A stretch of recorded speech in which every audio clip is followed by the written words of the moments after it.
Matt Furlong with MarineMax in Rogers, Minnesota. Today we're taking a look at a 2020 Harris Grand Mariner 250. It's a beautiful pontoon. It's going to have a black exterior with sterling gray, stainless steel rub rails. This is going to be equipped with the sports tower on it, all powered by a 300 horsepower Mercury engine. Let's take a look at the inside of the pontoon. All right, now as we move into the inside of the pontoon, this one's going to be really well equipped. We've got pillow top desert camel interior. We have the in-floor storage. The sports tower, like I had mentioned, is also lighted underneath, so you've got blue lighting throughout.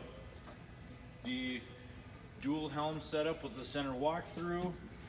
Really nice, comfortable layout. As we move into the helm here, we have active trim on here, as well as the beautiful dual digital dash on this pontoon. I'm Matt Furlong with MarineMax in Rogers, Minnesota. Feel free to give us a call, come in and check this pontoon out. Thanks.